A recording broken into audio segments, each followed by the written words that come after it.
So hello everyone, welcome to Soch I S again. आज हम एक और क्वेश्चन को समझेंगे। यहाँ पे हम मोस्ट इम्पॉर्टेंटली 2022 के अंदर क्वेश्चन नंबर 1 को समझ रहे हैं।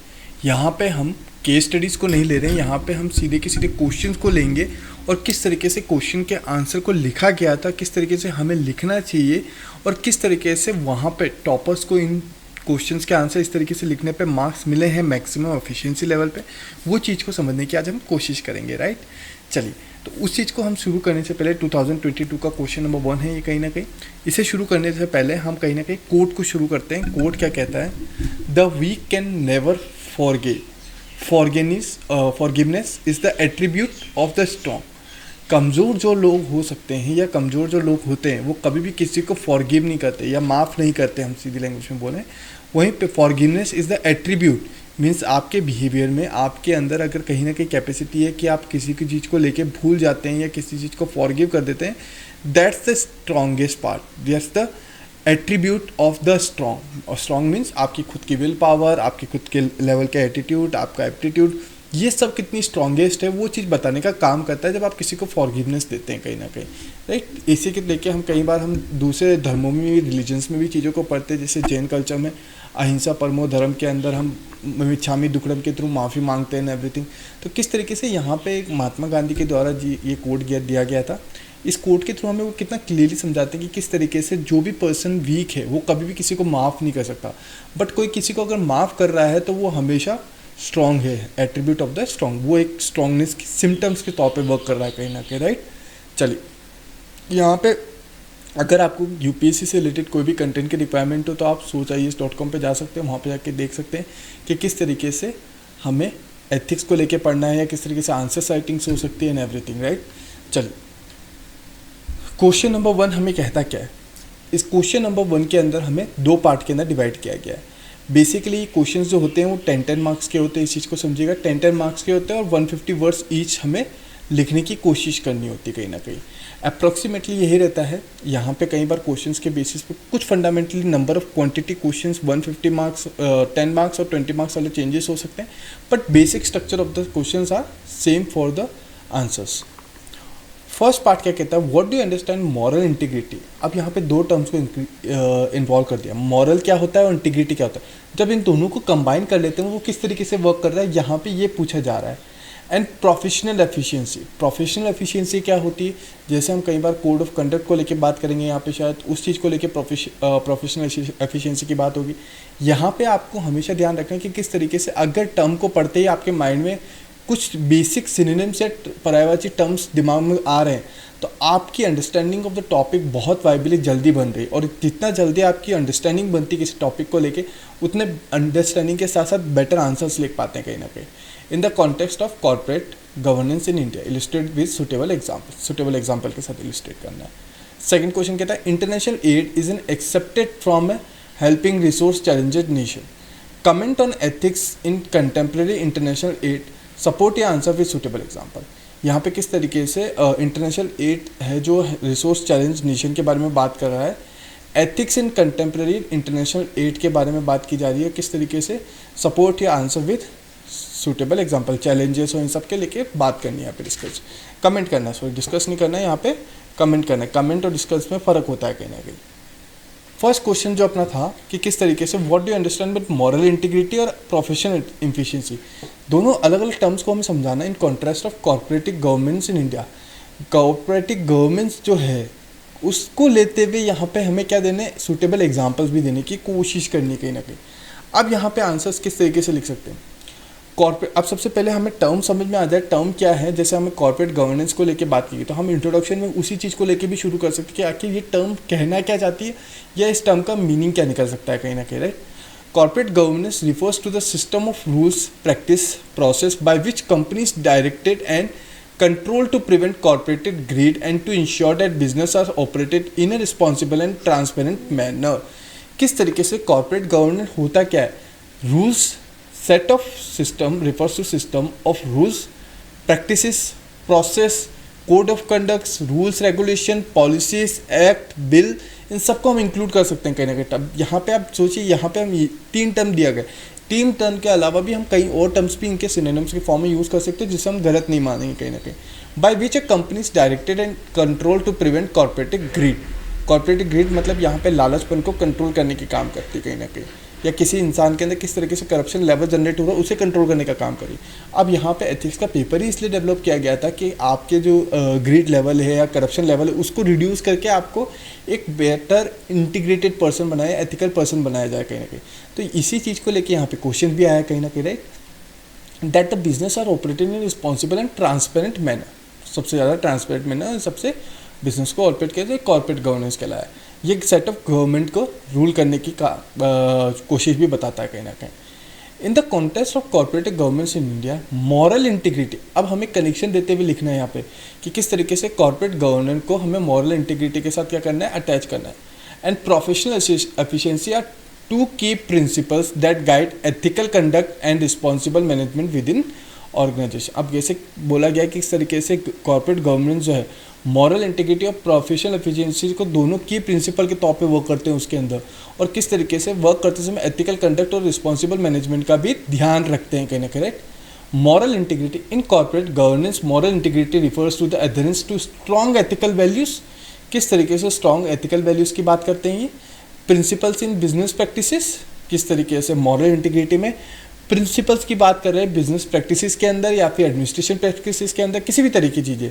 It involves acting with honesty, transparency, fairness, responsibility, not just to compile with laws and regulation but to do what is morally right. किस तरीके से यहाँ पे सिर्फ और सिर्फ ऑनेस्टी, ट्रांसपेरेंसी, फेयरनेस, रिस्पॉन्सिबिलिटी को ही ध्यान में नहीं रखा जाता है, या लॉ को कंबाइन करके नहीं बना जाता है। यहाँ पे आपको it involves morally right. Morally right मतलब इंडिविजुअल लेवल पे भी राइट हूँ, सोसाइटल लेवल पे भी राइट हूँ, और कहीं पर्सपेक्टिव सिचुएशन कॉन्सिक्वेंसेस के बेसिस पे भी मैं राइट हूँ कहीं ना कहीं। एग्जाम्पल क्या ले सकते हैं, if a company report its financial results honestly even it means acknowledging a decline in profit और financial challenges, it demonstrate moral integrity. किस तरीके से अगर कोई भी कंपनी अपने फाइनेंशियल रिजल्ट को ऑनेस्टली बताती है और इन केस अगर उनके लॉस भी हुआ है तो भी वो बताने का काम कर रही है, तो वहाँ पे क्या होगा, फाइनेंशियल चैलेंजेस भी फेस कर रही है, तो सब अगर क्लियरली बता रही पब्लिक के सामने, तो वहाँ पे वो कंपनी डेमोस्ट्रेट करती है मॉरल इंटीग्रिटी को। हम आज के समय में कहीं देखते हैं कि शेयर मार्केट के अंदर भी कंपनीज अपने रिजल्ट अनाउंस करती है, रिजल्ट्स के अंदर कई बार नेगेटिव रिजल्ट भी अनाउंस किए जाते हैं, जिस बेस पे हम समझ सकते हैं कि किस तरीके से यहाँ पे मॉरल इंटीग्रिटी शो होती है इनकी कंपनीज के कॉर्पोरेट कल्चर के अकाउंट्स के थ्रू या फिर इनके वर्किंग के थ्रू। प्रोफेशनल एफिशिएंसी क्या होता है, professional efficiency in the context of corporate governance involves the effective and responsible management of a company resources और ऑपरेशन। किस तरीके से professional efficiency code of conduct को भी बताने का काम करेगा। Corporate governance involve effective and responsible management, मतलब मैनेजमेंट जो है वो इफेक्टिव हो, रिस्पॉन्सिबल हो of a company resource and operation, और कंपनी के रिसोर्स और ऑपरेशंस को भी प्रॉपरली मैनेज करने का काम करे। It entail optimization process managing risk, किस तरीके से ये प्रोसेस को ऑप्टिमाइज करता है, रिस्क को मैनेज करता है। Making decision that maximize value for shareholders, किस तरीके से शेयर होल्डर्स के मैक्सिमम वैल्यूज़ जो मतलब उनके जो डिसीजंस है या उनके जो वर्थ है फाइनेंस को लेके, किसी भी चीज़ को लेके उनको बढ़ाने का या उनकी वैल्यू को अडायर करके या अधेर करने का काम करता है कहीं ना कहीं, while considering the interest of all stakeholders. Example क्या हो सकते हैं, embarrassing the latest technology and digital tools can significantly enhance professional efficiency. किस तरीके से लेटेस्ट टेक्नोलॉजी आज के समय में हम अगर देखें एंड डिजिटल टूल्स देखें, ये सिग्निफिकेंटली शो करते हैं कि किस तरीके से हम अपनी लाइफ के अंदर प्रोफेशनल एफिशिएंसी को बढ़ाने का काम कर रहे हैं कहीं ना कहीं। Companies that demonstrate moral integrity and professional efficiency are more likely to maintain their reputation. Obviously बात है, अगर कोई भी पर्सन, कोई इंडिविजुअल, ऑर्गेनाइजेशन या सोसाइटी में कोई भी पर्सन इस तरीके की अगर मॉरल इंटीग्रिटी को बता रहा है, प्रोफेशनल एफिशिएंसी को बताने का काम कर रहा है, तो कहीं ना कहीं वो अपनी रेपुटेशन को मेंटेन कर रहा है। अट्रैक्ट इन्वेस्टमेंट को भी अपने फाइनेंशियल लेवल पे भी इन्वेस्टमेंट को अट्रैक्ट करता है। Contribute positively to overall economical and social development of a country, मतलब यहाँ पे सोशल और इकोनॉमिकल बहुत ही बेटर वे में डायरेक्शन देने का काम करता है सोसाइटी को भी, और किस तरीके से एक पॉजिटिवली कंट्रीब्यूट भी कर रहा है उस चीज़ को लेकर, राइट। तो ये क्वेश्चन नंबर 1 का आंसर हम कहीं ना कहीं लिख सकते थे जिस तरीके से हमें क्वेश्चन पूछा गया था। अब सेकंड क्वेश्चन क्या आता है, international aid is an accepted from helping resource challenge nation. अब यहाँ पे किस तरीके से रिसोर्स चैलेंज नेशन क्या हो सकते हैं, किस तरीके से अफ्रीका या फिर जहाँ पे रिसोर्सेज, अफ्रीका नहीं, रिसोर्सेज जहाँ पे रिसोर्सेज की कमी है चैलेंज कर रहे हैं, वहाँ पे ethics in contemporary international aid, international level पे जो फैसिलिटीज़ प्रोवाइड की जाती है उस चीज़ को लेके हमें यहाँ पे कमेंट करना है कि वहाँ पे एथिकली वो करना सही है, गलत है, या सपोर्ट या आंसर विद सुटेबल एग्जाम्पल। किस तरीके से एग्जाम्पल देते हुए हमें आंसर लिखने की कोशिश करनी है, right. International aid is essential in helping resource-challenged nations because it provides vital resources, expertise, supports that can lead to improved living condition, economical development and long-term sustainability. Obvious सी बात है, नेशनल एड अगर कहीं किसी country को मिल रहा है जो resource challenge nation है, वहाँ पे अगर उसको कहीं ना कहीं फाइनेंशियल एड मिलता है या किसी भी तरीके का एड मिलता है, सपोर्ट मिलता है, तो यहाँ पे उसके रिसोर्सेज जो है या उसकी एक्सपर्टीज सपोर्ट मिलता है उनको, कहीं ना कहीं लिविंग कंडीशन बेटर होती है उस जगह पे, इकोनॉमिकल डेवलपमेंट होते हैं, लॉन्ग टर्म सस्टेनेबिलिटी भी आती है कहीं ना कहीं। Ethical consideration in contemporary international aid are essential to ensure that an effective, respectful, sustainable. किस तरीके से, respect for receipt of nation economy. सबसे बड़ी बात यहाँ पे क्या है, किस तरीके से अगर इंटरनेशनल एड प्रोवाइड जा रहे हैं, essential to ensure that aid is effective. अगर यहाँ पे एज्यूम करते हैं कि एड जो हम प्रोवाइड करा रहे हैं, इंटरनेशनल सपोर्ट जो मिल रहा है वो इफेक्टिव, रेस्पेक्टफुल और सस्टेनेबल तीनों तरीके से है, तो कहेंगे respect for recipient nation economy. UNDP partners with the countries to create their own development plans respecting the economy of the nation. किस तरीके नेशन की जो अपनी खुद की पोजीशंस है या जो रिक्वायरमेंट है या जो उनके पास रिसोर्स है उन्हीं को लेते हुए वो किस तरीके से यूनाइटेड नेशन, यूएनडीपी, अगर यूनाइटेड नेशन डेवलपमेंट प्रोग्राम अगर कोई उनको हेल्प कर रहा है, नेशनल एड प्रोवाइड कर रहा है, तो वो उनके लिए कहीं ना कहीं बहुत बेटर होगा।